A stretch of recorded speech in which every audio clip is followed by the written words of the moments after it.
Yep. So, there's a time and a place to take a child to, a professional and get diagnoses, but not at 4, and maybe not at 8. It And is in my area, and currently I'm in Austin, Texas. It's very, very prevalent, and it's I'm continually telling parents, think about this: 50% from one person and 50% from another person came together and made your child. Do you see some, and my husband and I, he's extremely left brained and I'm extremely right brained. And we had these beautiful children, and all of them are very, very different. sure. And learning styles and our expectations of our children were different. When one of my children, if he made a C on something, or he had 7 mistakes instead of 50, that was a celebration moment. Now, a different child, if that one had any mistakes, Time to fall on your sword. Yeah. right? So, Well, and this brings up another point I would say to young, new parents, and especially those looking at homeschool, is why do you think that you have to grade everything? yeah, What is the benefit there, and how are you going to do it? And an assessment of a student's learning actually should just be for the teacher mm-hmm. to determine how well what they did worked and what's the next step. But when you change an assessment into a tool to compare children with an imaginary standard Mm-hmm. or with other people's children, as we said, that assessment becomes immediately disordered and disordering. So, what would happen if we just didn't do grades? And some people say, oh, well, then kids wouldn't work. That's not That's a true. character issue, would it not Well, be? well, I mean, it's a motivation issue. It's even below character. Um, yeah, is it hard to do things you don't want to do? Yes, but what helps you do it? Well, it's not just, oh, you have the character, the determination, the perseverance, the you know dedication. It's more like, well, what motivates anyone to do anything, and get down to that. I have a lot of talks on motivation, but to put it very simply, there's 3 laws of motivation. Children, and all of us, this is true for all of us. Okay. Children like to do what they can do, right? We're all I that mean, way, if you right? can jump from the couch to the coffee table and back and forth, you want to do it. Mm-hmm. You like to do it. If you can figure out what a word is, you like doing that because you were successful. If you can add numbers or subtract numbers or draw pictures or play music or sing or dance, if you feel like you can do it decently well, it's something you enjoy. So that's the first law. Children like to do what they can do. The second law is children want to do what they think they can do, right? Yeah. So if they think they can jump from here to there, they want to give it a try. If they think they can do a hard math problem, they're willing to give it a try. If they think they can play this next piece that's a little bit harder on their instrument, they will give it a try. And so we want to do those things which we believe we can do. And then the third law, or corollary, I guess, is children hate and will refuse to do those things which they believe they cannot do. And your opinion doesn't matter. I mean, one of the dumbest things you could ever say to motivate a child is, I know you could do this if you would just try. No, if they don't believe they can do it, they're not going to do it. Right. So the trick there is to spend 60 to 80% of your time in any given area, whether it's, math or music or Latin or writing or painting or whatever. Do what you can do and make it easier and easier and easier and easier and faster and smoother and more natural and second nature. And then spend 20 to 40% of your time doing those things that you think you can do, right? And getting enough help to be successful. Okay. And spend 0% of your time trying to do what you don't believe you could do. Like, or with children, Yeah. 0% of your time asking them to do something which they don't believe they could do. And then you would have a 100% of the time motivated human being. That's true. But the schools, the whole system, and whether you're in a school or whether you bring school into your home and do school at home rather than home education, and you walk through this, curriculum or this whatever, and sometimes it works. Sometimes the curriculum, the book, the path is right in sync with the child's developmental speed. Yeah. But that's not because it's a good book, it's because you got lucky, right? Yeah. But if the thing is going too fast and the kid hits a wall and is now confused and frustrated because it's not something he can do or even believes he could, then you're going to get a child who hates it. Yeah. Right? And, it's like Kern said to me once, Andrew Kern said, nobody hates math. You cannot hate math. Math is intrinsically beautiful. What you hate is not being able to do it. Right? Isn't that true? It is. It is. This is transparency about me. I took an algebra class 13 times because I am the type of person that don't tell me I can't because I'm going to prove you wrong. Then I decided I'm taking a break.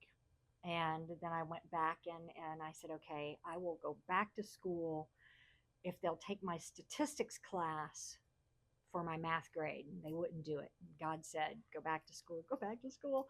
So finally, when I did go back to school, the math they gave me was to run a business. Oh. I did I got an Sure. A minus. I went to my husband and I said, I think something's wrong with this school because they must not be really a good school because I got an A.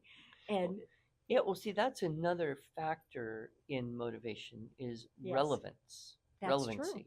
So if something is applicable, meaningful, useful, interesting to some degree, it's easier to learn.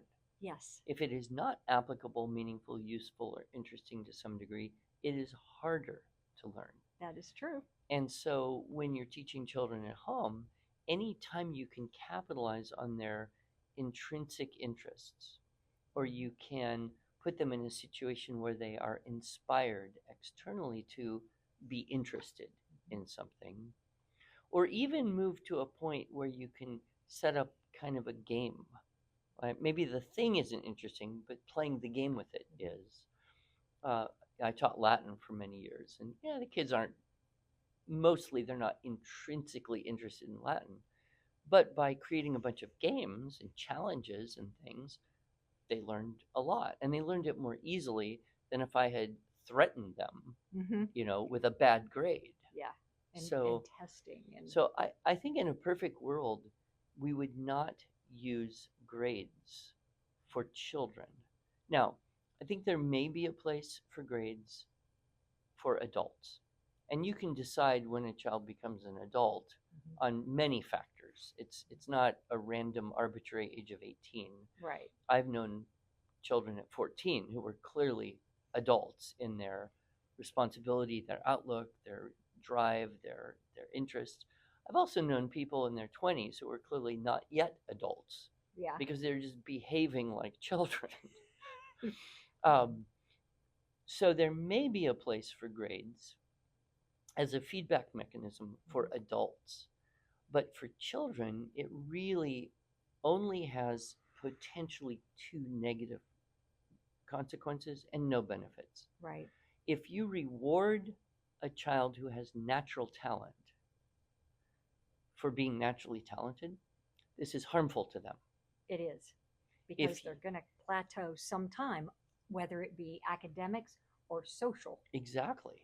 And then they're going to be depressed and they're going to collapse because they're just so used to being good at everything. Likewise, if you penalize a child for a lack of natural ability or aptitude, then they are going to decide, I'm bad at this and I should never do it anymore. Yep.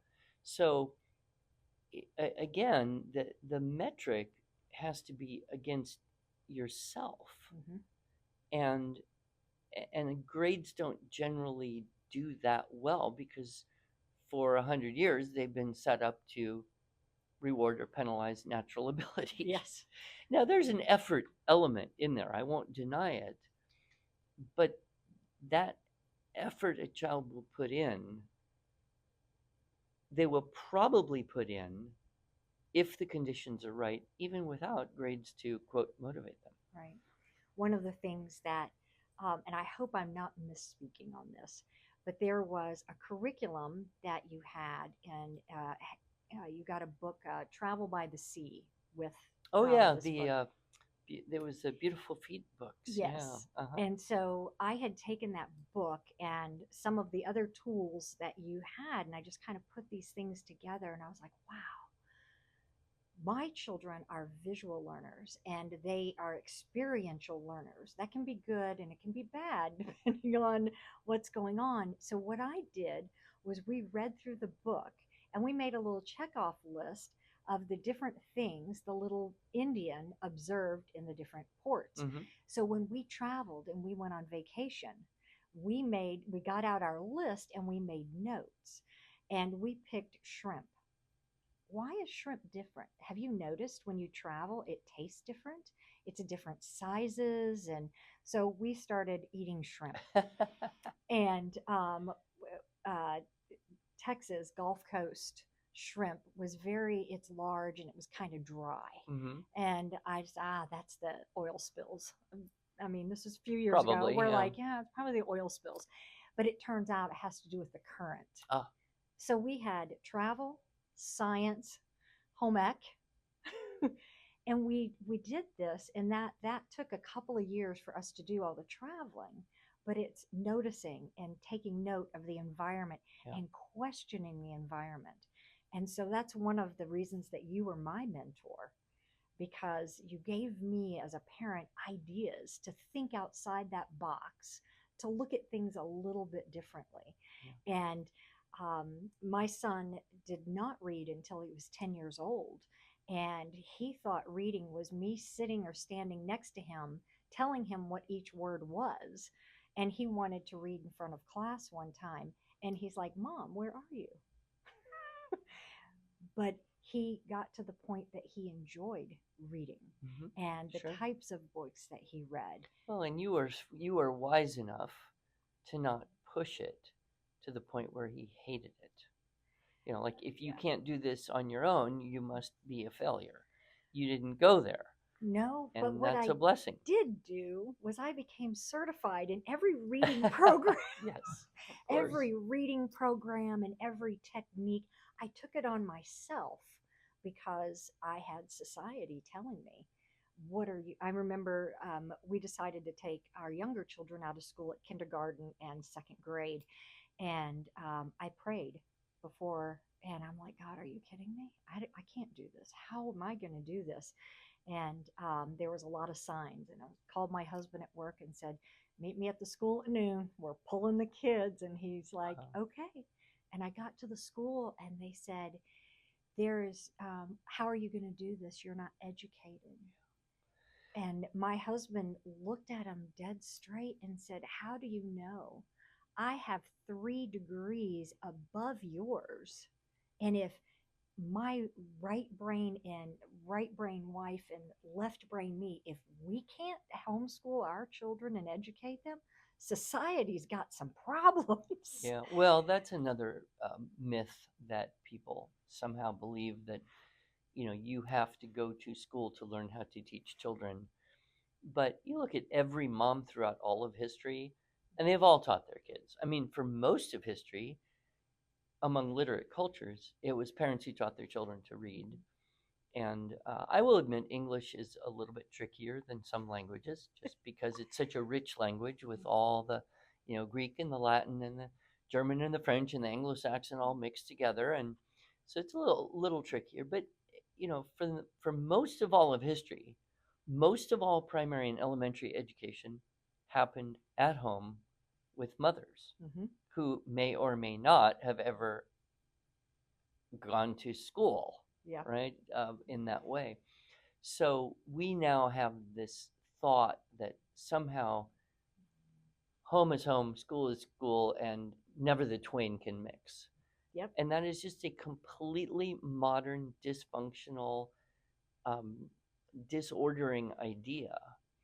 Um, and sometimes, people come out of school. Hmm. Um, sometimes it's pretty late. I remember talking to one woman recently. Her kids were 14, 12, and 7, and they'd never done anything except go to public schools.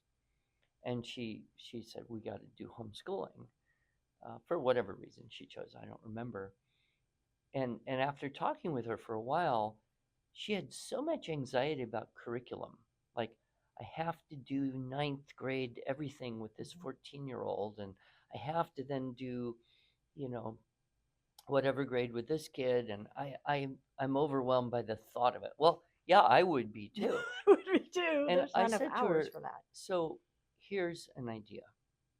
You've lived, and your children have lived, in what I would perceive, from what you've told me, to be a pretty toxic environment for a very long time. Yeah. What you need is you need a detox. So I'm going to recommend that you spend the rest of this year, however many months was left. I think it's like mid-year, so probably 4 months plus summer maybe. And just don't do any schoolwork. Just don't worry about it. Do unschooling to undo the toxic schooling that you've been suffering. Yeah. Now, what are you going to do? You're not doing nothing. Well, you're going to teach your kids to cook, and you're going to go on nature walks, and you're going to be able to take some trips and go places in the middle of the week where it's not crowded. You're going to read to them for a couple hours every day. You're going to just live together. And don't worry about textbooks and multiple choice tests and writing assignment due dates, if schools even do that anymore. Um, and just restructure your souls together and get free of this burden you've been carrying around. And then, okay, next school year, okay, then figure out, okay, got to have kids reading. What do they read? Historical fiction is the best way to teach history. Yep. You don't need a history textbook. You need Johnny Tremaine. Yep. Science, right? Don't do science or STEM. Do what used to be called natural philosophy, right? Yep. Make collections of things, learn about things, and watch documentary films, and keep notebooks. Make your own science book. We did raised bed gardens. Yes. So that was math and science. Sure. And once again, the home ec of cooking and taking Right. care of things. And life skills, and you will then see, okay, what's the next academic thing we need here, and then you can bring it in. But you don't have to have 7 subjects for an hour a day for 240 days a year. That it's absolutely ridiculous to think that way, but everybody does. And so I try to help people realize that, think about your own life, in your own childhood. What are the most important things that happened when you were growing up? It wasn't academics. No, It was all sorts of other experiences, learning to race boats in my case, or playing musical instruments, or going to karate, or being in a string quartet, or being in a play, or starting a business when I was 16. The stuff at school may or may not have helped me do all the real stuff, but it was the real stuff that made me who I am. Yep. So I like to say to parents, it's hard to believe this, but it's true. Academics is the least important thing about growing up. Yep. Well, then, what's the next objection? College, transcript. Oh, no. I have to be sure my kid can get into a good college. Okay, well, I got a lot to say on that. We'd have to do a whole additional session on I'll be at some of the conferences you're going to be at throughout the year, so hacking maybe. hacking high school. We could do another session on hacking high school. But what I do like to try to help people realize is, look, you can do anything you want, and you can call it whatever you need to call it on a transcript, because that's what they do in schools. I That's mean, true. you could actually do gardening Hmm. and spend 20 minutes average a day for a school year, and you could throw that on a high school transcript and call it botany, That's and true. you would have learned more botany than you would by slogging through a 400-page textbook, That right? is true. With 99% of which you will not remember 3 months after you finish it all. But you learn, okay, how do you grow the plants that grow well together, and how do you space them, and what can you harvest when, and how do you keep the bugs away, all that stuff. And you can be a failure because you know what grubs are? Yeah, they're Hmm. worms that eat your plants, right? So I I had to call a guy over for a pest control because my grubs that I grew in my garden were as big as my fist, and he had never seen anything like that in his life. Well, now you're into zoology. And that's what happened. We transitioned Yeah. into zoology. That the bug guy asked, "Can I take this?" Because they had never seen anything this big and healthy. Well, that's And funny. so we got to learn about the soils. So that took us down a whole nother. Yeah. But yeah, I was the bug So company do knew me for do years. whatever life gives you. Do whatever you want to do. Do what is engaging and exciting, and is a good use of time. And then just call it whatever you need to, and you can get a transcript. I mean, if you do high school right, you don't even need a transcript. Right. You don't even need SAT or ACT scores. You just start taking college classes when you're around 15 or 16, and Yep. And you that's go that's the trick. But transition in. a lot of people, when they hear that, they need a little more information on how to do that. I'm sure you can help them. That is true. It is a journey. It's one worth it, and it saves you a lot of money.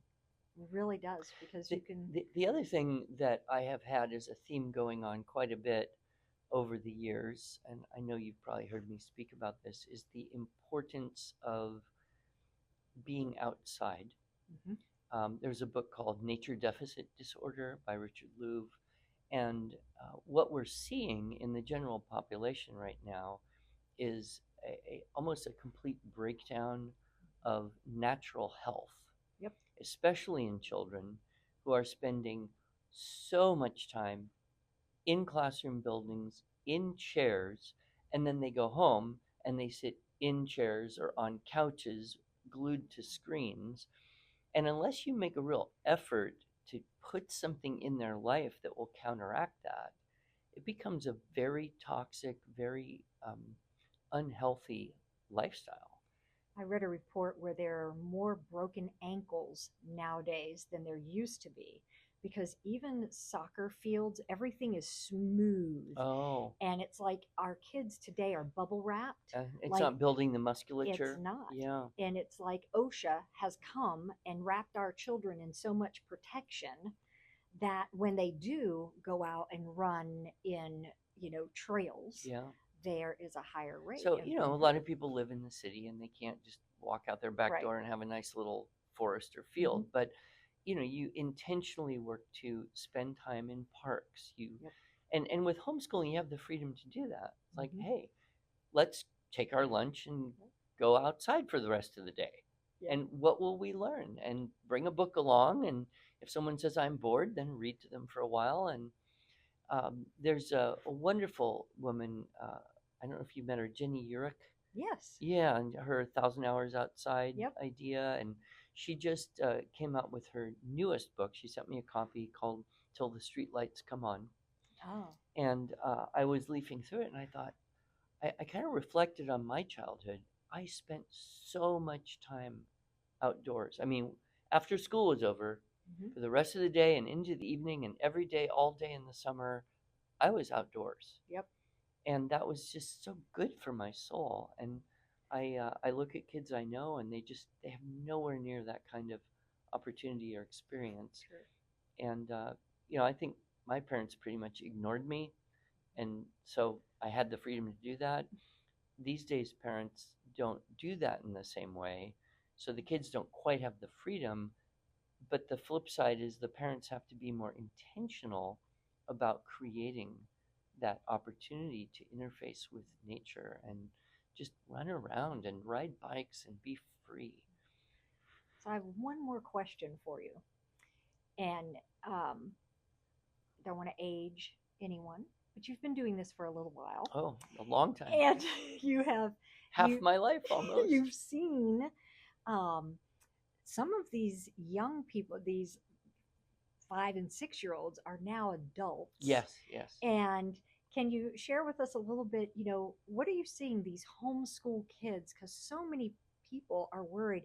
Are they socialized? Oh, yeah. Are they, can they compete in the world? And some of the things I've noticed is the manners, the respect, Mm-hmm. the vocabulary, Yep. the attention that these young adults pay to, I mean, even not even just, the 20-year-olds, but I'm seeing, the 12-year-olds, the manners, the respect. And, Sure. parents worry about, is my child going to get a job? I would be more concerned about a kid who spends 12 years in a public school being prepared for life right now. There are entire school districts where 100% of the students score below proficient on their own internal Wow. testing standards. Um, that's really frightening. Um, I don't know if I said that right. There are school districts wherein there are entire schools where 100% of the students are below proficient. That says something. It does. As a business owner and an employer, I can tell you absolutely, I would take any homeschooled 18-year-old kid who never went to college. I would hire them blind, sight unseen, compared to someone with a 4-year degree in anything from blah blah U. Why? The homeschool kid is going to come in, they're going to be humble, teachable, excited about having the job. Um, they're going to approach it the way they did their homeschooling, which is with enthusiasm and wanting to do their best. You get someone who's been in college for 4 years, already it's a disadvantage. They think they know something, often don't. They have a sense of entitlement. 9 times out of 10, they're operating under a debt load. So they're way more concerned about how do I make more money than how do I contribute to the effort of this organization. Mm-hmm. Their attitudes, are likely to be, their motives are likely to be very different. And that's why, I really, really like to hire people while they're in high school and then try to convince them not to go off to college, but keep working and then do some things where they, if you want to get a degree, you can get a degree. You don't have to go away to college to get a degree. No. There's lots of ways you can do that. And for a lot of people, it's not even important anymore, Yeah. that piece of paper to hang on your wall or whatever. But I think one of the things I see, to answer your question very specifically, the homeschooled now adults that I meet are generally very entrepreneurial in their thinking, or they're very driven in a particular field, whether it be science or computers or law enforcement or landscaping. That just came to mind because I've met all of those types. They are very likely to homeschool their own children because they now know the benefits they experienced. Um, and they're much more relaxed for the most part. Yes. They don't seem to carry around this anxiety about everything that so many 20 somethings have right now.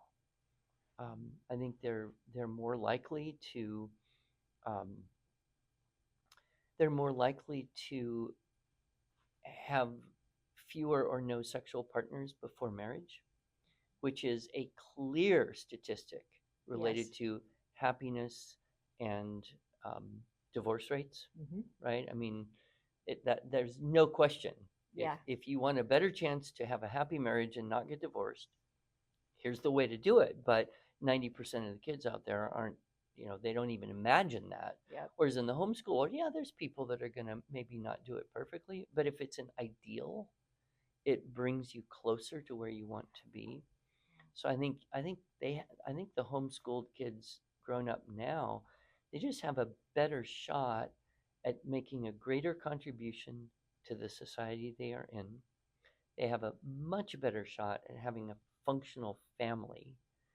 And I think overall they have a much better chance of being more satisfied with life and happier. I appreciate you so much. I mean, I have admired you for years, and it has been a privilege to spend some time with you. And I hope I get to connect more and more with you. I do have some other topics, and one of them is going to be how do we talk to our children about sex?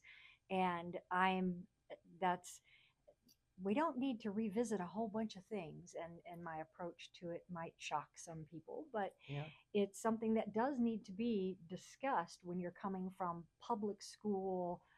This is what you do and how you do, and bringing that into our homes. Let's leave that out of our homes and prayerfully take that walk with our children. And I've been, once again, truly blessed by our time, and I hope that we can continue in other conversations down the road. Sure. And I appreciate you. Well, God bless you and all your work, and I hope you help many thousands, hundreds of thousands of parents.